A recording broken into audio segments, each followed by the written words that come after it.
As soon as Tesla released the Cybertruck Cybertent accessory, I published a detailed review of the experience. I had a few small complaints, one of which was the difficulty of removing the tonneau arrow cover in order to install the tent. Tesla has since revised the mounting hardware, and it no longer requires any tools or risky bolt handling.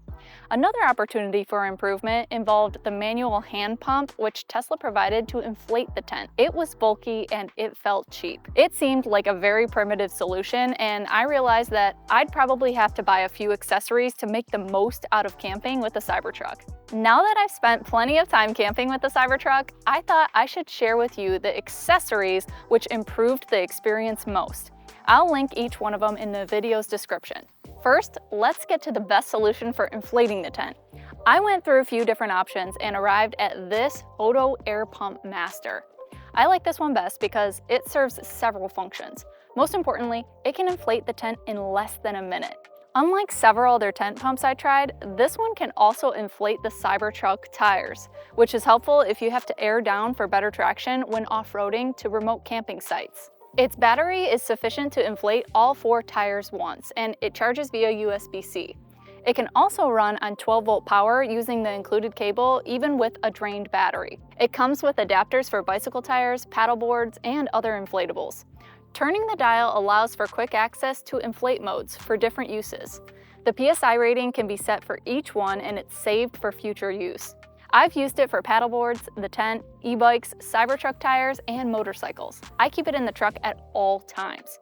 The various parts stayed organized in the dry bag with accessories in the pocket. It's not cheap at $169, but you can save 5% with the coupon code GoElectric if you decide to pick one up. I love how the Cybertent is stored underneath the tonneau cover when not in use. That means there's no range hit due to aerodynamic drag like most other tents. For me, the second best part of this setup is that Tesla has produced high-quality bins which nest perfectly beneath the tent. The bins are sold in batches of 3, which use up all that space. The bins have tracks on the bottom so that they can easily slide forward but never side to side. The lids overlap the sides, making them perfectly waterproof, and the handles mount flush so they don't get caught on anything and they keep the lid secure no matter what. Most importantly, the bins are very high quality. We've tossed them around quite a bit and none have cracked or chipped. They have scratched a little bit, but so has the bed of the truck. The bins cost at least twice what others do, but I think the premium is worth it for the high level of integration, cohesive design, and for the grade of materials. Unfortunately, I don't have any discount to offer on these. A few times I've managed to completely pack the Cybertruck bed, frunk, and cabin. Roof racks are an awesome way to extend the utility of the truck. As of the time of this video, Tesla has not made any factory crossbars available. Fortunately, Mars Adventure Gear has heard the call. They produce several accessories and seem to be hard at work bringing new products to the market often. I've installed their aluminum Expedition crossbar set. The Mars mounting points support an entire ecosystem of components like antenna and sidebars. The T-slot allows a spare tire to mount up there, and they also make a leveling kit allowing for conventional truck tents to work. The 6061 aluminum crossbars have 3 tracks and support a 220-pound dynamic load. All of the fasteners are stainless steel. My set was early and came with silver bolts, but they are now delivering black bolts, which look great in my opinion. The installation of all 4 crossbars took about an hour. The full set is helpful for securing kayaks or mixing and matching bicycles and the spare tire, but they also sell them in pairs. The rearmost crossbar and mounts have to be removed in order to use the Cybertent.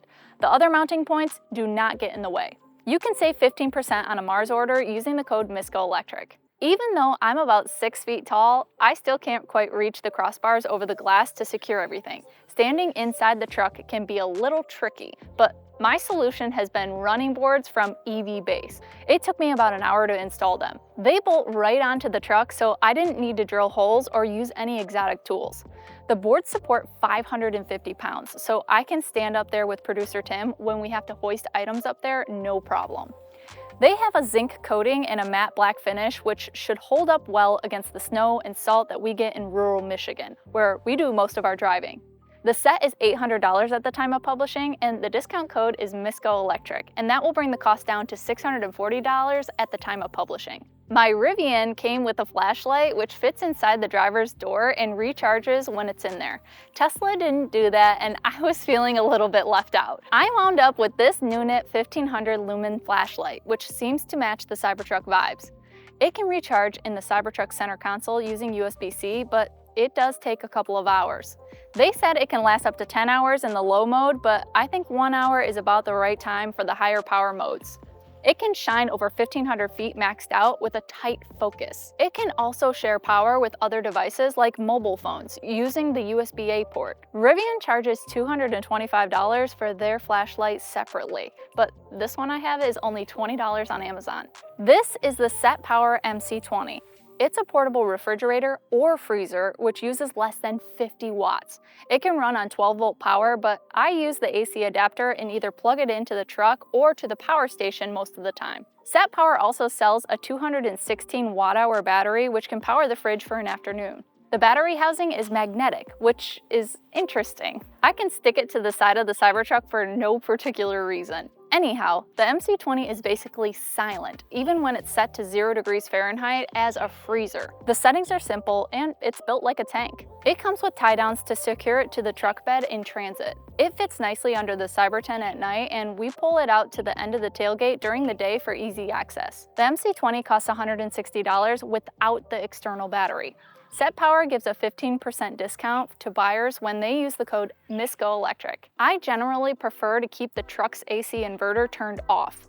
This Anker Solix C800 generally powers my production equipment around the campsite. I have several large power stations, but this is the one I use most. I also use it to light up my cooking area, power the cooler, and charge up our phones. Once per day, I top it off using the truck's inverter. Anker also sells a 200-watt foldable solar panel which can fully recharge the 768 watt-hour battery in a day. I've published a detailed review of this power station if you want all of the details. At $500, it's a steal. Good thing too, because I wasn't able to get a discount to share. Most campgrounds have electrical sites, so you'll be able to plug in your EV while you're camping. And there are tons of different types of receptacles, and Tesla sells some adapters to be able to work with those, but they're pretty expensive. Now, Mustart sells a cable, and they sell a bunch of different adapters as well, so you can find the one that you can hook up to at a campsite, but it is about half the price of what Tesla offers. Two other small Cybertruck modifications I've made include a side view mirror cap kit from eBay, which makes the truck look a little bit more like the concept, along with these wheel caps and center screen storage container from Amazon. They aren't really camping specific, but they're inexpensive ways to personalize the truck a little bit. I'll link to each of those in the description. I hope this has been helpful for those of you looking to do a bunch of camping with your Cybertrucks. If I replace any of these items with something better, I'll update it in the video description. I'll also add this stuff to the e-bikes and other deals I find over at deals.missgoelectric.com. Until next time, drive, fly, ride. Go electric.